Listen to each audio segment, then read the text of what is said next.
बिस्मिल्लाहिर्रहमानिर्रहीम। अस्सलाम वालेकुम। मैं हूं मोहम्मद अकरम कोसो। एक बार फिर आपके साथ हैं जी के एमसीक्यूज़ के सीरीज़ में। जो आज के हमारे एमसीक्यूज़ हैं वो हैं फ्रॉम करंट अफेयर्स। बहुत ही इंपॉर्टेंट क्वेश्चंस हैं, एमसीक्यूज़ हैं करंट अफेयर्स के हवाले से। लेकिन एमसीक्यूज़ को डिस्कस करने से पहले समझते हैं कुछ इंफॉर्मेशन है, डेटा है अबाउट ताइवान। पहले इसको डिस्कस कर लेते हैं। The official name of Taiwan is Republic of China, यानी कि ROC।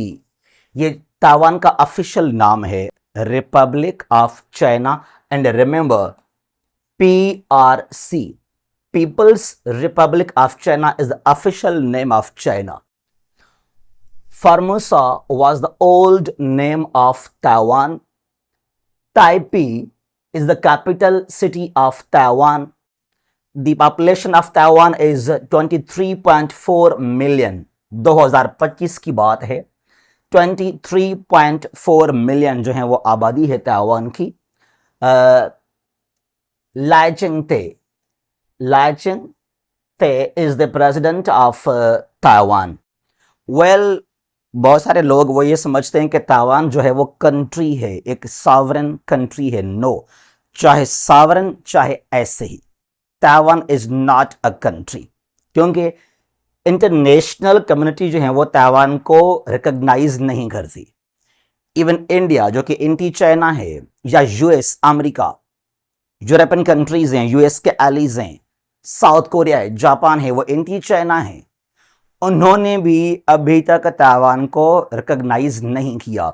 ये 12 कंट्रीज हैं, 11 यूएन के मेंबर्स हैं और एक जो हैं वेटिकन सिटी है। तो कुल मिलाकर यहां पर जो हैं 12 कंट्रीज जो ताइवान को मानते हैं एज अ कंट्री। ठीक है जी, जस्ट 12 कंट्रीज हैं ये। यहां पर एक ग्वाटेमाला, ये स्मॉल कंट्रीज हैं, इनकी कोई बड़ी इतनी जो है वो से या एंगेजमेंट नहीं है in the world affairs. Guatemala in Central America, I mean in North America. Haiti in the Caribbean region in North America. Paraguay in South America. Belize in Central America, I mean in North America. Saint Lucia in Caribbean region. Saint Vincent and the Grenadines in Caribbean. Saint Kitts and Nevis, Caribbean का country है ये। Marshall Islands in Oceania और in Australia. Palau in Oceania. टुवालो Oceania. Eswatini Africa. और यह है Vatican city जो कि UN का मेंबर नहीं है, खुद एक ऑब्जर्वर है। अब दुनिया में कंट्री होने के लिए, सॉवरेन कंट्री या वैसे भी, यूएन के जो 193 कंट्रीज मेंबर्स हैं, 2/3 आपको वोट्स मिलने चाहिए। 2/3 क्या बनता है? 129 कंट्रीज आपको लाजमी रिकॉग्नाइज करें। 129 आउट ऑफ 193, और यहां तो जस्ट 12। तो ताइवान जो है एक सेल्फ प्रोक्लेम्ड कंट्री है, खुद को खुद कंट्री मानता है। बट व्हाट चाइना सेज कि ताइवान जो है मेरा 23rd प्रोविंस है। वैसे चीन में 22 प्रोविंसेस हैं, 22 सूबे हैं चाइना के अंदर, और 23rd प्रोविंस जो है वो ताइवान को मानता है चाइना। बट ताइवान को अभी आप कंट्रीज में काउंट नहीं करते हैं। दुनिया में 195 कंट्रीज हैं, 195 कंट्रीज हैं, जिनमें से 193 यूएन के मेंबर्स हैं, 7 कंट्रीज हैं, और 2 ऑब्जर्वर हैं, फलस्तीन और वेटिकन सिटी। ठीक है जी, अच्छा आगे चलते हैं। हमारा आज का पहला क्वेश्चन है कि on 28 March 2025 a powerful earthquake struck Myanmar, Burma with the magnitude of, क्या शिद्दत था उस जिलजिले का, अर्थक्वेक का? Also Thailand, it also struck Thailand. ठीक है जी, लेकिन जो मेन एपिसेंटर वो था यहाँ पे बर्मा, आई मीन म्यांमार। यहाँ जो राइट ऑप्शन है वो है सी, 7.7 मैग्नीट्यूड। ठीक है। Second question, Trump Putin summit, also known as Alaska Summit, was held in Alaska in the USA on, ये अभी summit हुआ है, किस डेट को ये summit हुआ? B, 15 August 2025 is the right answer।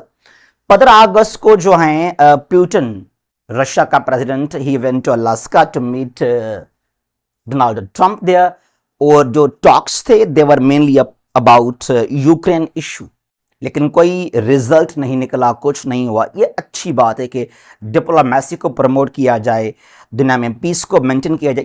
Ultimately आप जंग करें, वर्ल्ड वार 1 को देखें, वर्ल्ड वार 2 को देखें, अल्टीमेटली अग्रीमेंट, टॉक्स, डिप्लोमेसी।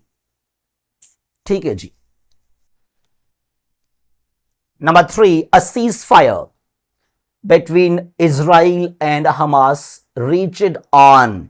ये कब की बात है? अभी भी अटैक्स जारी हैं, इजराइल के हमले जारी हैं गजा हमास के ऊपर, लेकिन ये सीज फायर हुआ था, उसको कुछ दिनों तक, महीनों तक फॉलो किया था इजराइल ने। ठीक है जी। और यहां जो राइट ऑप्शन है वो है 19 जनवरी 2025। इफेक्टिव हुआ ये सीज फायर 19 जनवरी को, और इट कंटिन्यूड टिल 18 मार्च। ठीक है जी। और एक बार फिर से जो है इजराइल के अटैक्स कंटिन्यू हुए गजा के ऊपर। तो ये अग्रीमेंट हुआ था, सीज फायर हुआ था, ये 19 जनवरी 2025 की बात है ये। Which countries mediated Gaza ceasefire? ये जो जंग स्टॉप हुआ था तो कौन सी कंट्रीज के वजह से सीज फायर ये हुआ था, यानी कि इजराइल और हमास मान गए थे? या ऑप्शन डी जो है it is the right answer, यानी कि कतर, इजिप्ट और यूएस, यानी कि अमेरिका। ठीक है। As of March 2025, how many countries have recognized Palestine?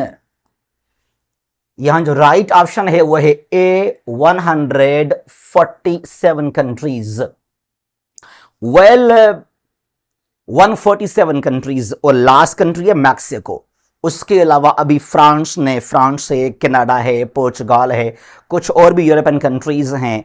They agreed to recognise Palestine in सितंबर, जो UNGA80 होगा, इन द UNGA80।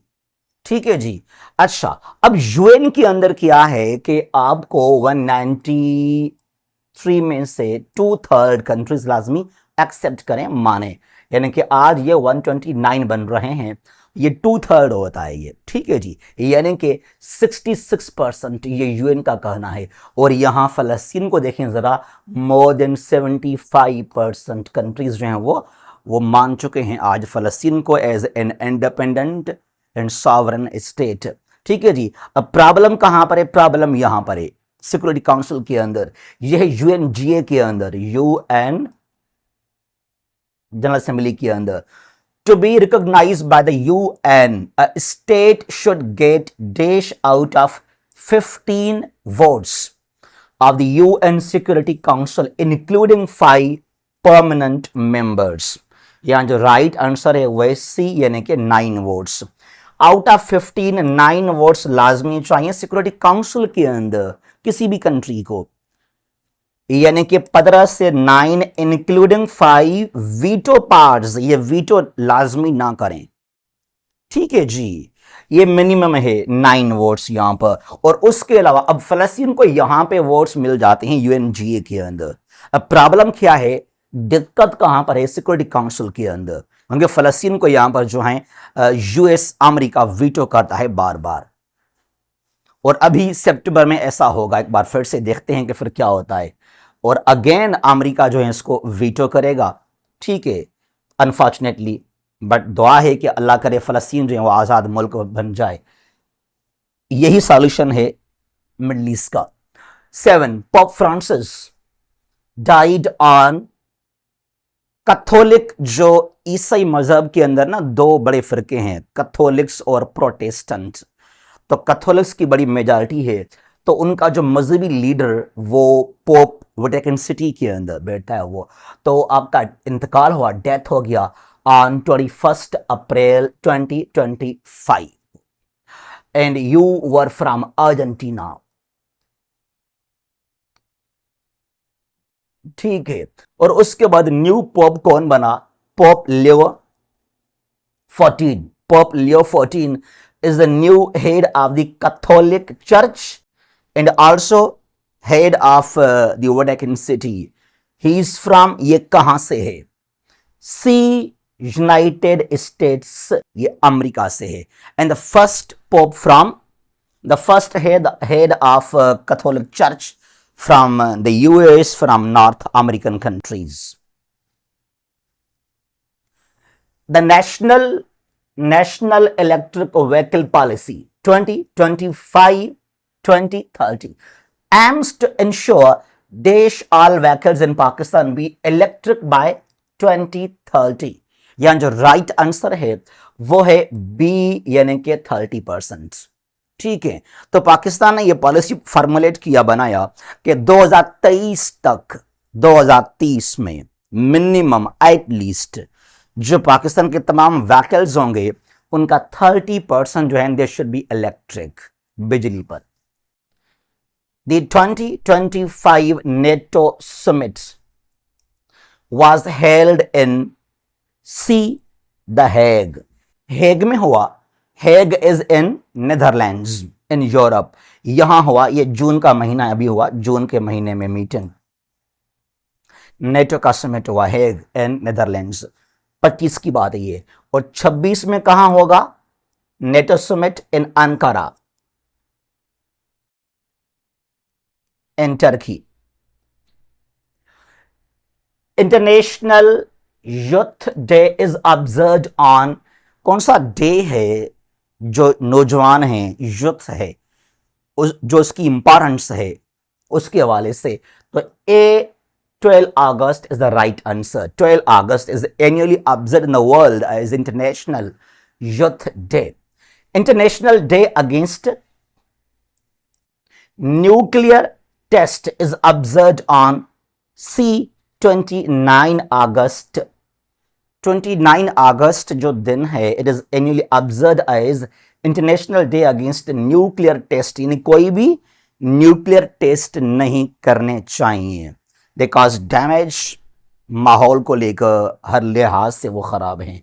और याद कीजिएगा, सोवियत यूनियन 1949, 29 अगस्त की बात है, यूएसएसआर जो आज रशिया आप कह सकते हैं became nuclear power on 29 August 49, second atomic power country बना उस वक्त. The military drill named straight thunder 2025A, state thunder 2025A military drills हुए, मशकें हुए, लॉन्चड बाय विच कंट्री? किस कंट्री ने की है?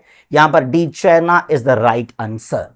ये हुए थे अप्रैल के महीने में, अप्रैल 2025 की बात है. जो स्ट्रेट, ताइवान स्ट्रेट है उसके करीब, वहां पर चीन ने की है मिलिट्री ड्रिल्स. ठीक है, नाम क्या है? Straight thunder 2025A. The Waqf Amendment Bill was passed by Lok Sabha, the lower house of the Indian Parliament. कब की बात है ये? ये बात है 3 अप्रैल 2025. 3 अप्रैल 2025 को इंडिया के पार्लियामेंट, लोकसभा के अंदर जो है पास किया गया वक्फ अमेंडमेंट बिल को. और ये जो बिल है इसके अंदर जो तमाम मुसलमानों के वहाँ पे प्रॉपर्टीज हैं वो इसके अंदर आ जाते हैं. अब यहाँ पर ये होगा कि बहुत सारा जो लैंड है मुसलमानों का इंडिया के अंदर, उसको गवर्नमेंट अपने कंट्रोल में, तहवील में ले सकता है. ठीक है जी. देखें, राज्यसभा अपर हाउस है इंडिया के पार्लियामेंट का, Lok Sabha is lower house. 15 when the 2025 south Korean elections were held, सदारती इंतखाबात और साउथ कोरिया के अंदर, कब की बात है ये? 3 जून को हुए थे, ऑन 3 जून 2025. ली जय Mueang is the current president of South Korea. See, South Korea, he was elected there. From 1st January 2026, जनवरी 2026 से देश will adopt euro, and the right answer is A, Bulgaria. Balkan country है, south eastern part of Europe, वहां country है Bulgaria. ये अपना local currency को खत्म करके it will follow euro. Remember 27 EU के मेंबर्स हैं, तो आज 20 कंट्रीज जो हैं वो यूरो को फॉलो करते हैं, और 26 में आ जाएगा बुल्गारिया, तो ये 21 हो जाएंगे 26 के अंदर। लेव is the currency of Bulgaria. जो बुल्गारिया मैंने कहा कंट्री है, इसका जो अपना अभी करेंसी है वो है लेव, LEV। तो इसको खत्म करके ये यूरो को फॉलो करेगा। 2026 की बात है ये, ठीक है। अच्छा, लियो, LEU, Leo is the currency of which country? It is the currency of Romania. दोनों नेबरिंग कंट्रीज है आपस में, रोमानिया और बुल्गारिया। रोमानिया नॉर्थ में, साउथ में बुल्गारिया है, ठीक है। ब्लैक सी के बिल्कुल जो है ये वेस्टर्न साइड में है। तो currency of Romania is Leo. Reel is the currency of A Brazil. ये इंपॉर्टेंट क्वेश्चंस हैं एमसीक्यूज को लेकर। रील 18 के CC में ये सवाल आया था कि किस कंट्री का जो है ये करेंसी है, ठीक है जी। तो ये हमारे पास आज के एमसीक्यूज क्वेश्चंस हैं जो काफ़ी हद तक आपको सपोर्ट करते हैं। वी होप कि आपको सपोर्ट आगे भी करेंगे, और हमारे इस चैनल को, हमारे वीडियोस को देखते रहें कि वाचिंग, इसमें हमारा भी भला हो जाएगा और आपका भी भला हो जाएगा। जहां भी हैं खुश रहें और महफूज रहें। अल्लाह हाफिज़।